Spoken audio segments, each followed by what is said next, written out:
So I am making this video for you, the early to mid 20-year-old creative who is freelancing right now. Maybe you're juggling a bunch of different jobs right now. Maybe you're all over the place. You know that you want to be a creative and you want to go from creative to business owner. I've been there. Just to give you a little bit of context before I make this video, I am a video production owner. I've gone from being a freelancer, having no idea what I was doing, to over the span of the last 8 years, building an actual business where I've consistently been getting myself out of that business as much as possible, providing even more value for my clients, for my customers, and more importantly, doing something that I absolutely love, knowing that I built it with a lot of help from people.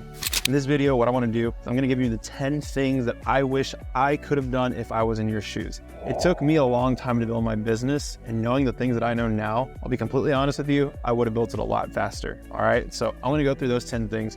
First things first, it is okay to give away free work. The only caveat that you have to put in for that though, is you have to be strategic about how you work for free. Obviously, if you're not known at all, if you don't have any recognition in your space, if nobody knows who you are, you have to give work away for free. You have to exchange experience for money, or money for experience, or experience for no money. But when you have no experience, you have to give it away for free. That's the only way that people are going to know about who you are, what you do, how good you are, how bad you are, whatever that is. You have to trade your time for work at the end of the day when you're just getting started. And that's something that, takes a bit of humbling to do. But if you're strategic about it, it's going to work really well for you, because you need to give your free work away strategically. What do I mean by that? You have to say, I'm going to give this to this person for free. I'm going to rock their world. I'm going to do great things with the content or with the product or with the service that I offer. Let's say you're a videographer. I'm going to overdo it. They're going to expose me to all their followers. They're going to get me connected with people. And you be very clear when you give that away. Hey, in exchange for doing this for free, I want you to give me a list of 3 people who could also use this service. Those 3 people, those are the ones that you charge for. Those are the ones that you say, yeah, I did this for this person, and for you, it costs this much. As long as you're strategic about your free work, it can do wonders for you. And that's something that I wish I could have put a lot more strategy behind when I was your age. Number 2, learn how to say no. You cannot say yes to everything. Look, you're struggling, you're young, you're trying to figure out who you are, what you do, how you fit in the world. Again, I'll take my example of a videographer. You're trying to figure things out, but by saying yes to everything, you're gonna be involved in projects that you don't really wanna be involved with. You're gonna be working with people that you really don't wanna work with. Your heart's not gonna be in it. Your head's not gonna be in it. You're not gonna be at your best. What's gonna end up happening is you're gonna underdeliver. That's what happened to me so many times by saying yes to literally everything. I wish I could have been stronger and I could have been more confident in myself and known very clearly who I worked with, where I could have said no to opportunities that weren't really opportunities. They were actually big wastes of time. Thankfully, I learned a lot of lessons in those. I made a lot of mistakes, unfortunately, but it did teach me to be very clear with who I work with. So when you're getting everything started, yeah, you're gonna have a moment where, you're gonna have to pay rent. You're gonna have to pay for your car. You're gonna have to pay for gas, for food. If you have a young family, you're gonna have to pay for all those things. So I get that, but at the same time, saying no to specific things because you can see it's not gonna be a good thing is a fantastic thing to do, and to get used to that the earlier you are in your career, because in the long run, it's really gonna pay off. So learn how to say no. All right, number 3, be comfortable with not knowing what you are doing. When you're just getting started, you literally have no idea what you're doing. You can be an expert, you can have gone to graphic design school, you could have gone to film school, you could have gone to acting school, you could have gone to whatever school it is that makes you creative, but you have not been in the real world. And that is something that you have to know, and you have to be okay with, and you have to understand that you do not know your place in the world yet, and you have time to figure out how you're gonna fit into the world. And that's okay. Look, the first 2.5 years of my business, looking back on them now, I realized that I had no idea what I was doing. I think for me, it was just like, let's survive. Let's just get through these first 2.5 years and make it through so that I can say, yes, I made it. This is awesome. If I would have had that perspective of just like, I'm going to spend the next 2.5 years honing my craft, learning what to do, figuring out business, making that probably the priority of saying, I'm going to figure out how to run a business that makes videos, not be a videographer. I feel like I would have shaved off a lot of time and experience of just having that humility to say, I don't really know what I'm doing right now. And I need to find people who know what they're doing and see if they can give me any feedback or any help or any tidbits of information or any points in the right direction to teach me how to do what I am going to do, which is own a business, well.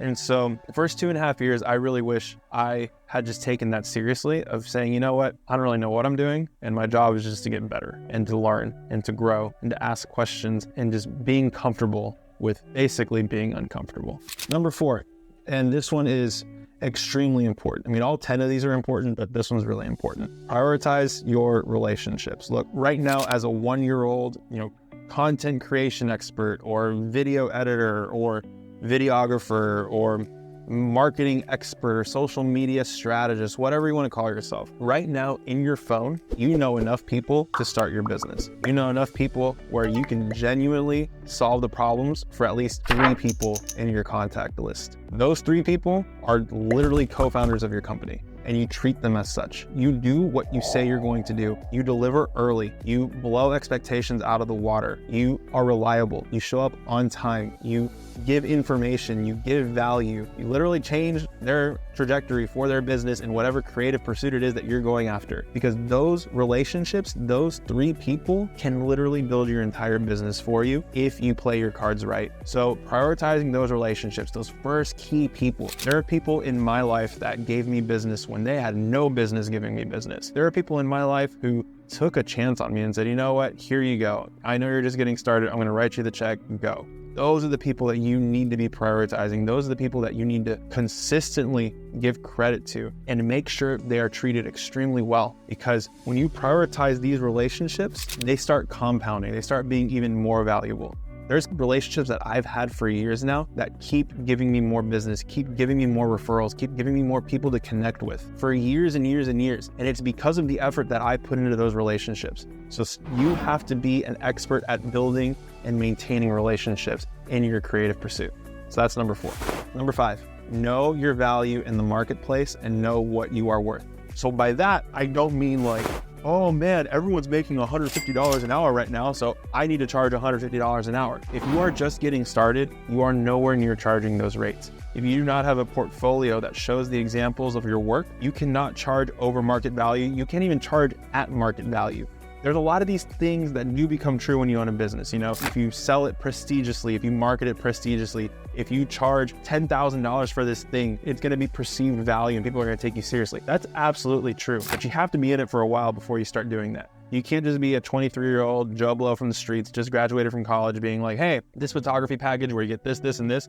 Well, everybody else is charging $5,000 for it, so I'm going to charge $5,000 for it too. Where's your portfolio? Where's your past work? Where's your client examples? Where's your testimonials? Where's your website that shows all your experience? Oh, you have no experience, then why are you charging $5,000? You can't. You have to understand where you fit in the marketplace, and you have to price yourself accordingly. 2-3 years ago, I could not charge anywhere near what I charge now. I had to grow. I had to evolve. I had to get client relationships. I had to build testimonials. I had to build a rap, let's say, of providing consistent good work before I could raise my prices. And now I'm finding myself in the position where I'm having to continually raise my prices month after month after month because I have to be able to keep up with demand and I have to build a team under me that can support the work. When you're just getting started, you have to understand you can't just charge what the whole marketplace is charging, because if you don't have that experience, people will not pay for it. And if you can't prove that experience, especially, people will not pay it. So you have to understand where you fit in the marketplace. Am I just getting started? Am I an amateur? Am I just learning what I'm doing? Am I actually getting pretty good at it? Do I have a client base? Am I getting consistent referrals? Am I getting good leads off of social media or different platforms? Am I an expert now? Is what I say absolutely gold? Those are all different levels, and the marketplace is going to charge accordingly. You're going to charge differently whenever you're at those levels, but you have to have the experience. You have to have the backup in order to charge what you charge. So make sure you know exactly what you are worth, because I've made the mistake where I've overcharged, where I've undercharged, where I haven't charged enough, I charge way too much. I've had those experiences where I lost out because I realized, oh yeah, why am I charging $100 an hour? They have no idea who I am. I only charged $25. I should have charged $100 an hour. You only figure that out by doing it and failing. That's the honest truth. If I would have studied the marketplace a lot more closely, a lot more sincerely, and been more honest with myself, I feel like I would have charged accordingly, and that would have helped me grow my business month after month after month. Know your value. Number 6. This is a big one. This is one where I struggled with way too much as an early 20-year-old. Don't worry about over delivering. Look, when I used to go to these meetings with people being like, oh yeah, I'm brand new, you know, I'm kind of figuring out what I'm doing. I really want to blow you out of the water. I want to blow all your expectations. You know, you said you only wanted a 1-minute video with this, this, and this. Well, I'm going to make a 1-minute video that has this, and this, and I'm only going to charge this much.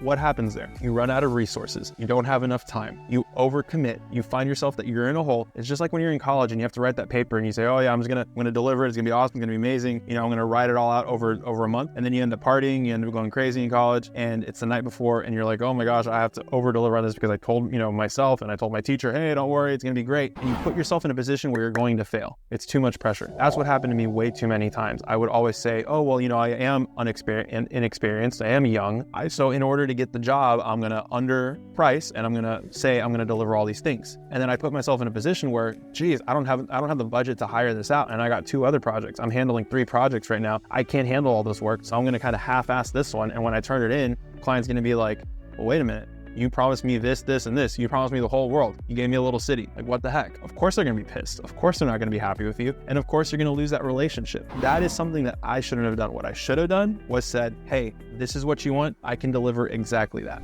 Because in today's world, so many people overpromise and underdeliver. So if you simply just do what you say you're gonna do as an early to mid 20-year-old, the chances are people are gonna be very impressed and they're gonna wanna work with you more. So don't worry about overpromising and promising the entire world if you can't handle it. That's okay. What people wanna know is, what am I getting? When am I getting it? Are you the right person to do that? And if you are, you do it. That's how you get more business. That's what I should have done.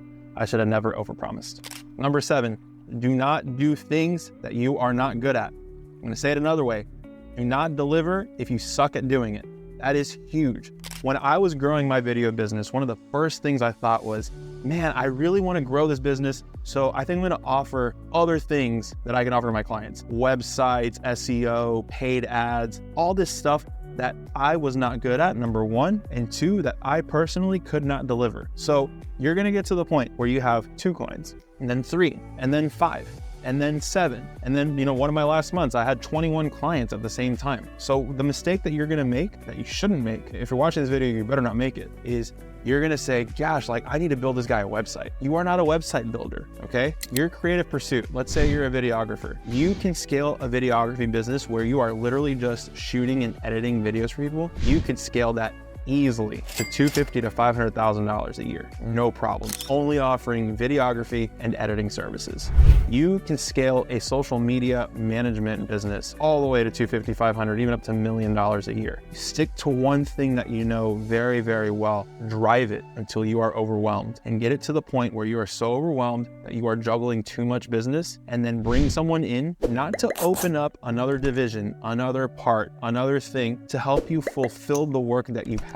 That is how you grow the business. Because right now, for example, you're in videography, you're a shooter, right? What you do is when you have those 6, 7 jobs and you can't juggle them anymore, you find talent that you can put behind the camera that you trust, and you say, hey, I'm going to train you because I'm the expert, and I'm going to train you on how to be really good at videography. You obviously find someone who's done this before and is where you were 2, 3 years ago. Then you get them to the point where they go to shoots with you. They see what you do. You're training them. You write the process down. You're coaching them through it. And then after a couple months, you can send that person to shoots that you cannot be at. And you start marketing yourself as, hey, we're a videography team, and I can send one of my videographers to you to do this. And it keeps you from projects that, you know, aren't really worth your time. And 2, it keeps you interested in the projects that you are valuable. So doing it that way versus saying, well, I got to start offering websites, or I got to start offering paid ads or SEO and something more in the digital marketing sense. Obviously, if you're going to grow that way, that's great, but you have to be ready to scale. And you have to have that plan. And the easiest way to scale is to train someone to do exactly what you do, so you can just do more of it. That's the easiest way. And that's something I wish I would have had in my head 3, 4 years ago when things started getting a little busy, because it would have saved me a lot of time, a lot of heartache, and a lot of money to get to where I am now. Number 8, know when to pivot. This one's huge. You do not want to waste time doing stuff that is not valuable anymore. Look, when I started my video production business, the rage was brand videos. Oh, I'm going to make a brand video for a website. I'm going to make a landing page video for your website. I'm going to make a video that as soon as someone goes to the website, this is the first thing they see. It's going to be so freaking awesome. That was the vibe. And that's what was happening. That's the big thing that was happening. But then immediately this little thing called TikTok took off, and people wanted to be on TikTok more. And then Instagram started making Instagram Reels. And then LinkedIn, people wanted to make videos videos there. And then people wanted to make videos on Instagram as well, obviously, and Facebook and all these other platforms. I had to very quickly say, you know what, the demand is there. I need to start building a business geared to that, geared towards social media content. And so you have to be one step ahead in your industry. You have to constantly be reading about the industry, being in strategic groups on social media, connecting with people who do what you do at scale, at volume, in different industries and different niches, because you learn from them. You start figuring out other ways to apply video to build business, because at the end of the day, clients don't care about quality. They don't care about how great your lighting is or how great the camera is or the sound and the microphone. They care about results. And if you are not delivering results, you will not be hired. So you have to also make it very clear when the culture's changing, when the times are changing, when the platforms are changing, you have to be one step ahead and predict these things and know when they're coming and have a plan for how you are going to move from this direction to that direction. Simple as that. So stay ahead of the trends, stay on the trends. So stay on top of the trends. Make sure that you are consistently learning and researching and growing so you can pivot strategically. Number 9, be honest with your clients. Look, if you don't know how to do something, don't tell them you know how to do it, okay? Because your reputation is on the line, and that is the one thing that is gonna drive business more than anything else, is how your clients feel about you. Because if your clients love you and are raving about you, they will give you more business than you can handle. You will not have to market yourself. You will literally be building your marketing team through your clients. So, you never deliver on things that you are not good at, and you always have to be honest with your clients. Look, whenever I'm onboarding clients now, and I wish I had this strategy, whenever I am on a sales call or a prospecting call or a discovery call, I wish that I employed this tactic that I'm gonna share with you. I always try to talk myself out of work. I always try to say, okay, why should we not work together? Not in that way. You wanna be nice about it, obviously, but you wanna make sure that it's the right fit. Because if someone tells me, hey, so you're a video guy, you do video, social media, that's awesome. So look, I need my phone to ring 50 times this month. I'm not the right fit for that. There's other agencies where you pump a lot of money, you pump a lot of resources, they can get you 50 calls in a month, but that's not what I do. So if I were to say like, yeah, that sounds awesome, that sounds great, we should get started and you should pay me a lot of money. I've never done that before. I'm gonna screw them over, they're gonna screw me over. It's not gonna be pretty when it ends. When a potential client brings up something like that, immediately, boom, red flag. Okay, well look, that's not what I really do. I don't do paid ads, I don't do that kind of thing. There's plenty of agencies that do that. I'd be happy to connect you with somebody that I trust and go from there. Because the last thing you want to do is say you do something and not do it. Your reputation can be on the line. And like I said, your reputation is what's going to get you more business than anything else. And number 10, I saved the best for last. Just kidding. These are all extremely valuable. Do all of these. You're going to save yourself so much time. This one is the best one though. Always, always, always be grateful to every single person who has helped you along the way. Look, you're going to have such a cool story to tell when you say, I went from being a freelance videographer, a freelance photographer, a freelance graphic designer, to now owning a high 6-figure agency where I employ multiple contractors. I work on my own schedule. I get to basically do whatever I want. I get to be the exact person that I want to be in this world. There's a lot of people that helped you get there. There's a lot of people that took a chance on you. There's a lot of people who gave you money when they probably shouldn't have, but they believed in you so much and they want to be a part of that story. You thank those people. You tag them on social media. You give them love. You send them gifts. You write them handwritten notes. You let them know that you appreciate them from the bottom of your heart, that you are grateful to them for being a part of that journey with you, and you never let them forget. This is the most important lesson that I can give in this video because it's something that I failed at for the first 3-4 years of my business, and I continually do it nonstop now. I always say thank you. I'm always grateful. I always show my appreciation to anybody who's been any part of my journey. You have to. Look, I don't really believe in karma. I don't know if it's real or not. I don't think it's real, but at the same time, what you put out, you will get back. If you are grateful, if you are treating people well, if you are appreciative of all the things that you've been given growing your business, I promise you, it comes back, and it comes back in doses that you can't even handle. And that's something that I've experienced in my life. There have been times where I've thought, geez, I'm gonna have to sell my apartment. I'm gonna have to sell a car. I'm gonna have to, rip out a kidney and sell it because I need to make this business work. And out of nowhere, a friend says, hey, I wanna hire you to do this. How much do you charge? And it literally saved my year. That's happened to me multiple times as I was building my business. And those are people that you have to be grateful for. You have to say thanks to. You have to show your gratitude. You have to show them love, and you have to always take care of them. So make sure you are always grateful. So here are the 10 things I wish I knew before I started my creative agency. Number 1, give away for free, but be strategic about it. Number 2, learn how to say no. Number 3, be comfortable with not knowing what you are doing. going to take time. Number 4, prioritize your relationships. Number 5, know your value and know what you are worth. Number 6, don't worry about over-delivering because you don't want to overpromise and under-deliver. Number 7, don't offer to do things that you are not good at or that you cannot solve. Number 8, you have to know when to pivot. The industry is always changing. Number 9, always be honest with your clients. And number 10, the most important one, always be great. So I hope you got a lot of information out of this video. I hope it answered any questions you have. I hope that when you're building out your business, even if you take 1 or 2 of these things and go all in on applying them, I promise you, it's gonna save you time. You're gonna cut corners. You're gonna be able to fast motion this reality that you wanna have, which is being an independent business owner and not working these 40, 50, 60, 70 hours a week, scraping by just to get by for the next month. I've lived all that, I've experienced it. It is not fun. But if you are strategic about these things, and you do not make the mistakes that I made in building my business, you will get to where you need to go so much faster. You know how to find me. I'm always happy to answer any questions or give you any more advice outside of this video. Hope you enjoyed it. Leave me some feedback if you don't mind in the comments below, and I'll see you on the next one.